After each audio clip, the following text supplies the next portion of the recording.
다 주께 속하여 사오니, 다 주께 속하여 사오니라는 제목으로 말씀 전하겠습니다. 시편 65편은 장막절, 오늘날 교회에서 지키는 절기로 말하면 추수감사절에 불리웠던 감사 예배시입니다. 대부분 감사 예배시가 그러한 것처럼 이 시편도 어떤 특정한 그 역사적인 이 사건을 배경으로 하고 있지는 않습니다. 그렇지만 그 하나님께서 하나님의 백성들에게 제3의 은혜를 베풀어 주시는 그 구원자로서의 하나님에 대해서 찬양하고 있고, 또 우주와 자연, 인간의 역사를 섭리해 가시는 창조주 하나님에 대해서 찬양하고 있습니다. 그리고 그런 하나님께 감사하기 위하여 지어진 시다라고 할 수가 있습니다. 다윗은 하나님께 감사하면서 하나님이 어떤 분이신가를 말씀하고 있습니다. 먼저 하나님은 기도를 들으시는 분이시다라고 말씀하고 있다는 것입니다. 2절 말씀해 보시면 기도를 들으시는 주여 모든 육체가 주께 나오리다라고 말씀하고 있습니다. 다윗이 이렇게 말할 수 있는 그 근거가 무엇입니까? 그것은 바로 하나님이 창조주 하나님, 즉 만물의 주인이시기 때문입니다. 6절 7절 말씀해 보시면 주는 주의 힘으로 산을 세우시며 권능으로 띠를 띠시며 바다의 설렘과 물결의 흔들림과 만물의 소요까지 진정하시나이다. 즉 이 천지 만물을 창조하신 분이 누구시냐? 즉 이 세상의 주인이 누구시냐? 주는 자도 여호와시요 취하신 자도 여호와시다라고 고백한 욥처럼 바로 하나님만이 천지 만물의 주인이 되신다라는 것을, 하나님께서 산을 세우시고 권세와 능력으로 띠를 띠시고 바다와 물결을 흔들리게 하시는 분이시다라고 고백하고 있다는 것입니다. 이와 동일한 의미로서 다윗은 역대상 29장 11절 12절 말씀해 보시면 그 하나님이 만물의 주인이심을 자세히 기록하고 있습니다. 여호와여 위대하심과 권능과 영광과 승리와 위엄이 다 주께 속하여 사오니 천지에 있는 것이 다 주의 것이로소이다. 여호와여 주권도 주께 속하여 사오니 주는 높으사 만물의 머리이심이니이다. 부와 기가 주께로 말미암고 또 주는 만물의 주제가 되사 손에 권세와 능력이 있사오니 모든 사람을 크게 하심과 강하게 하심이 주의 손이 있나이다. 이 다윗의 고백은 한마디로 무엇입니까? 사람을 높이시고 낮추시고 사람을 부하게 하시고 가난하게 하시는 분이 누구시다? 바로 하나님이시다. 즉 모든 것은 하나님으로부터 나온다라고 고백하고 있다는 것이죠. 많은 사람들이 우상 앞에 가서 절을 하고 우상을 섬기고 있지만 그러한 우상이 인간의 필요한 것들을 공급해 주는 것이 아니고 천지 만물을 창조하신 여호와 하나님만이 인간의 모든 필요한 것들을 공급해 주시는 분이시다라는 것에 대해서 모든 사람을 크게 하시고 강하게 하시는 분이 바로 주의 손에 있다라고 다윗은 고백하는 것을 볼 수가 있습니다.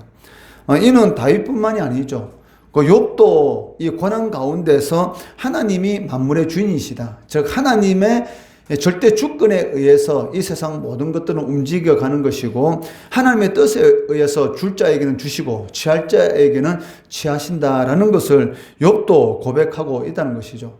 욥기 1장 21절 말씀해 보시면 내가 모태에서 알몸으로 나와 사온즉 또한 알몸이 그리로 돌아가올지라 주신 이도 여호와시요 거두신 이도 여호와시오니 여호와의 이름이 찬송을 받으실지니라.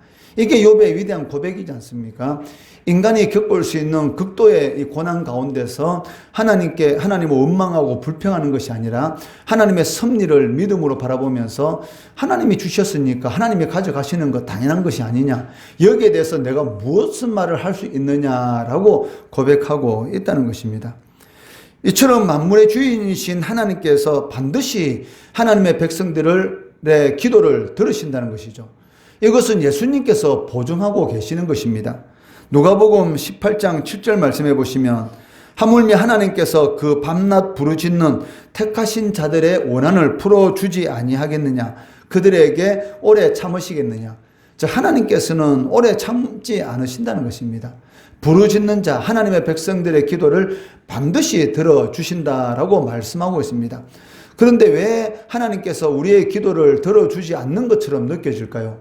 그 이유가 무엇입니까? 그러니까 하나님의 이 기도 응답을 자신이 원하는 방향에서 판단하기 때문입니다. 하나님은 모든 것을 다 알고 계십니다. 무엇이 좋은지 무엇이 나쁜지.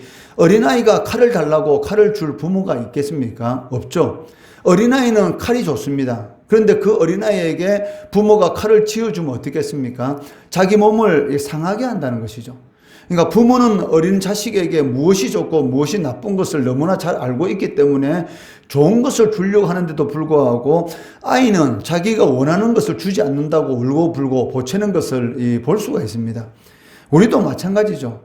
우리가 하나님 앞에 간절히 부르짖으면 반드시 하나님께서 기도 응답을 해주시는데 그 응답이 우리가 원하는 방향하고는 다른 방향으로 올 때가 있다는 것이죠. 이것이 바로 인간이 알 수 없는 하나님의 지혜 가운데서 나타나는 하나님의 섭리입니다. 그런데도 불구하고 우리는 내가 원하는 방식으로 기도가 응답되지 않았다고 낙심하고 실망하고 심지어는 하나님을 대적하고 교회를 떠나는 그러한 사람들도 있는 것을 볼 수가 있는데 그것은 너무나 하나님의 절대 주권을 인정하지 않는 믿음이 없는 그런 행동이다라고 말을 할 수가 있다는 것입니다. 밤낮 부르짖는 택하신 자들의 기도 반드시 하나님께서는 들어주신다라고 말씀하고 계십니다. 만물의 주인이시고 반드시 기도를 들어주시는 그 하나님은 가만히 계시지 않는다라고 말씀합니다. 어떤 분들은 하나님께서 천지 만물을 창조하신 이후에 어떤 법칙을 정하셔서 그 법칙대로 이 지구가 그리고 인간의 역사가 돌아가도록 하신다라고 말을 하고 있는데 그것은 아닙니다. 하나님께서 천지 만물을 창조하시고 그냥 놓아두시는 것이 아니고 이 인간의 역사 속에 깊숙이 들어와 개입하고 계시다는 것입니다. 1월 6절 하반절 말씀해 보시면 권능으로 띠를 띠셨다라고 말씀하고 있습니다. 이 말씀은 사람이 이 몸을 바쁘게 움직이기 위해서는 어떻게 합니까? 그 여인들이 이 명절날 이 음식을 준비할 때에 한복이 거추장스럽지 않습니까? 그럼 그 거추장스러운 한복을 일하기 편하도록 어떻게 합니까? 띠로 이 한복에 이 치마를 끌어 묶는 것이죠. 그러면서 질질 끄이지 않도록 몸을 빨리 움직일 수 있도록 움직이는데 일하는데 편하도록 이 치마를 위로 올려서 끌어 묶는 것을 볼 수가 있습니다. 마찬가지로 이 권능으로 띠를 띠셨다라는 것은 사람이 허리에 띠를 띠고 몸을 바쁘게 움직이는 것처럼 하나님께서도 하나님이 창조하신 이 세계 역사 가운데 개입하셔서 하나님의 뜻대로 일하고 계신다라는 그런 의미를 가지고 있다는 것입니다. 시편 121편 4절 말씀해 보시면 이스라엘을 지키시는 이는 졸지도 아니하시고 주무시지도 아니하신다. 우리는 피곤하면 잠도 자고 또 너무 피곤하기 때문에 할 일을 못할 때도 있습니다. 그렇지만 하나님은 그렇지 않다는 것입니다. 하나님은 졸지도 아니하시고 주무시지도 아니하시고 하나님의 뜻대로 이 세상의 역사를 이끌어 가신다. 즉 인간의 역사 가운데 개입하고 계시다. 즉 이 말은 지금 이 순간도 하나님께서는 우리의 기도를 들으시고 일하시고 응답해 주신다라는 것을 강조하고 있다는 것입니다.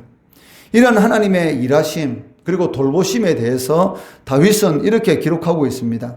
9절 말씀해 보시면 땅을 돌보사 물을 대어 심히 윤택하게 하시며 하나님의 강에 물이 가득하게 하시고 이같이 땅을 예비하신 후에 그들에게 곡식을 주시나이다 라고 기록하고 있습니다. 그리고 13절 말씀해 보시면 초장은 양떼로 옷 입었고 골짜기는 곡식으로 덮였으며 그들이 다 즐거이 외치고 또 노래하나이다 라고 말씀하고 있다는 것입니다. 땅을 비옥하게 하시는 분이 누구십니까? 바로 하나님이시죠. 강에 물이 가득하게 하시는 분도 하나님이시고 그리고 이런 푸른 초장에 양떼가 그 음식을 먹도록 그 풀을 맛있게 뜯어 먹을 수 있도록 만드시는 분도 하나님이시다. 그러므로 모든 인간들은 하나님께 즐거이 외치고 하나님을 찬양하라라고 다윗은 기록하고 있다는 것입니다. 그 하나님께서는 이처럼 우리의 육신의 모든 필요한 것들을 공급해 주십니다. 우리가 믿음이 없어서 걱정, 근심, 염려 가운데 빠지고 시험에 드는 것이지 실질적으로 하나님의 자녀들에게 필요한 모든 것들을 공급해 주시는 분이시다. 들의 백합화도 하나님께서 입히시고 솔로몬이 누린 모든 영광보다 더한 것이 바로 들에 백합하다 이렇게 말할 정도로 하나님께서는 이 식물에게조차 필요한 모든 것들을 때에 따라서 공급해 주시는데 하물며 하나님의 자녀들에게 필요한 것들을 공급해 주지 않겠습니까? 반드시 공급해 주신다라고 말씀하고 있는 것이죠. 이것을 다윗은 9절과 14절 말씀에 통해서 땅을 윤택하게 하고 강에 물을 채우시고 양떼에게 필요한 모든 것들도 공급해 주시는 분이 바로 하나님이시다 라고 말씀하고 있습니다. 그렇지만 하나님께서는 우리들의 육신의 삶만을 풍족하게 하십니까? 그것이 아니고 우리의 메마른 심령도 풍족하게 해주신다라고 말씀합니다. 3절 말씀해 보시면 제 악이 나를 이겨싸우니 우리의 허물을 주께서 사시리다라고 말을 하고 있습니다. 여기 제 악이 나를 이겼다라는 제가 나를 사로잡았다라는 그런 의미를 가지고 있습니다. 즉 다르게 표현한다면 제 문제의 해결함이 없이는 하나님과의 깊은 교제가 있을 수 없다는 것이죠. 사울이 이 성령이 떠나고 악령이 그 마음을 붙들므로 인해서 끊임없는 두려움 가운데 살아갈 수밖에 없었던 그 이유가 무엇이겠습니까?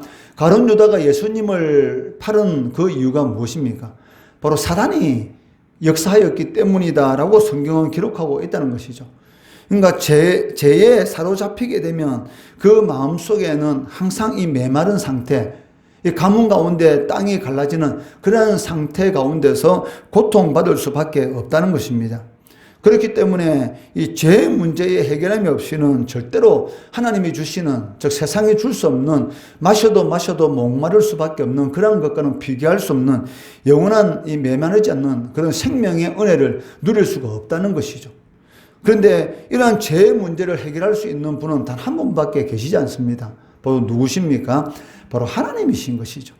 인간이 아무리 선한 일을 많이 한다 할지라도 죄 문제는 해결할 수가 없다는 것입니다.